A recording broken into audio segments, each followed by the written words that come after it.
애틋한 사랑 이야기. 2080 치약을 개발한 애경유지의 조소환 부사장 이야기.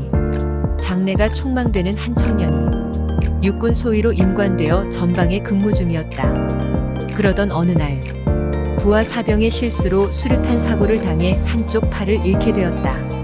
병원에 입원 중 대학에 다닐 때 사귀던 여자친구가 병원으로 병문안을 온 데서 그는 확인해야 할 것이 있었다. 몇 번이나 망설이고 기회를 엿보다가 여자친구에게 팔이 없는 나를 지금도 좋아하느냐? 고 떨리는 가슴을 억제하면서 물었다. 반신반의하면서 묻는 질문에 여자친구는 나는 너의 팔을 좋아한 것이 아니고 너를 좋아했기 때문에 팔이 있고 없고는 상관하지 않는다. 는 대답을 얻었을 때 정말로 천지를 다시 얻은 것 같은 기분이었다. 여자친구는 그때부터 병원 근방에 방을 얻어놓고 병원을 드나들면서 간호에 간호를 거듭하였다. 그러나 여자친구의 아버지는 그것이 아니었다. 평생을 한 팔이 없는 사람의 팔이 되어야 하는 딸이 마음에 걸렸던 것이다. 그의 딸에게 그 남자를 포기하고 새 길을 찾을 것을 권유하였다. 그랬더니 그의 딸은 아버지에게 이런 질문을 하였다. 그래서는 안 되지만 만약에 아버지가 한 팔을 잃으신다면 엄마가 아버지를 떠나는 것이 옳다고 생각을 하세요? 그 말에 아버지도 딸의 뜻을 거역할 수 없어서 그 남자와 사귀는 것을 허락을 하게 되었다. 그 뒤 그는 제대하여 한 팔이 없는 것만큼 더 큰 노력을 하여 린스와 샴푸를 합친 효과를 내는 하나로를 개발했고 20세부터 80세까지 사용할 수 있는 2080 치약을 개발하고 영상통화를 가능하게 한 앱을 개발하는 등의 업적을 세워 통신사의 부사장이 되었다. 그가 바로 조소환 KTF 부사장, 애경산업이사. 현재 세라젬 헬스앤뷰티 대표 조소환 씨의 이야기이다. 그의 수기에서 발췌한 부분이다. 아내를 처음 만난 건 초등학교 1학년 때다. 어찌나 공부를 잘하던지 초등학교 때 그 사람 성적을 앞선 적이 없다. 어린 마음에 저 애와 결혼하면 좋겠다란 생각을 했다. 이 생각은 고등학교에 입학해서도 변하지 않았다.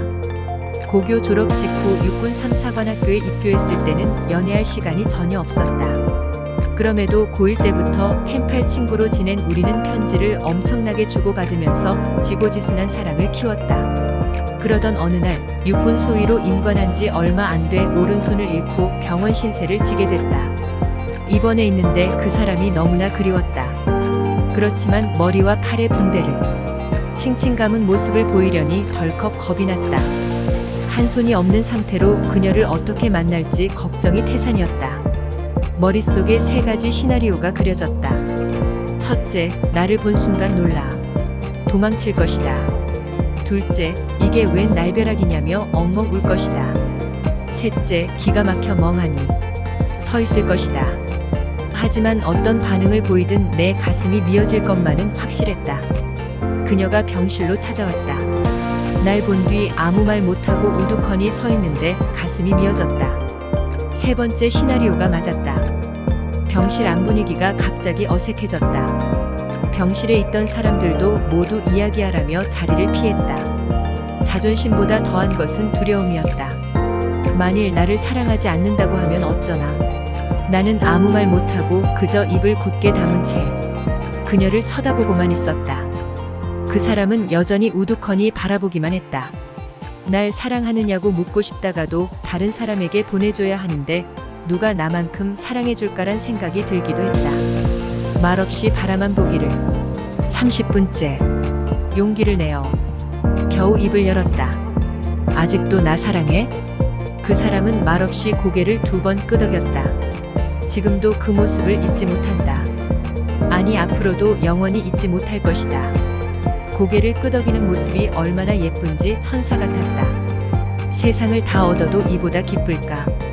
불행의 깊이만큼 행복을 느낀다고 하지만 정말 그때 느꼈던 행복은 말로 다 표현할 수 없을 정도였다. 하지만 나는 얼굴 봤으면 이걸로 끝내자 는 마음에 없는 말을 했다. 그러자 아내가 울먹이는 목소리로 말했다. 지금까진 당신에게 내가 필요 없었는지 몰라요. 그런데 지금부턴 당신 곁에 내가 있어야 해요. 이 말을 듣자마자 어떻게든 그녀를 행복하게 해주겠다는 생각이 가슴 깊은 곳에서 큰 파도처럼 밀어닥쳤다.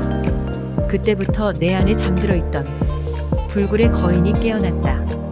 모태신앙인 아내는 날 위해 매일 새벽 기도를 했고 나는 링거를 꽂은 왼손으로 글씨 연습을 했다. 항상 아내는 내가 뭐든지 할 수 있다며 격려와 지지를 보냈다. 이후 내 인생의 목표가 된 아내는 지금까지 매일 소중한 조언을 해주고 있다. 사업상 힘들 때도 꼭 아내와 상의한다. 백발백중 명답을 말해. 하나님 음성처럼 듣고 산다. 가슴 뭉클한 거짓말 같은 실화이며 지고지순의 고결스런 인간 승리의 한편. 드라마 여자는 자기를 사랑해주는 사람을 위해 목숨을 바치며 남자는 자기를 알아주는 사람을 위해 목숨을 바친다는데 조서환 씨는 위 둘을 아우르는 즉 자기를 알아주고 사랑해주는 사람을 위해 무한대의 초인적 에너지를 발산함이 아니었을까?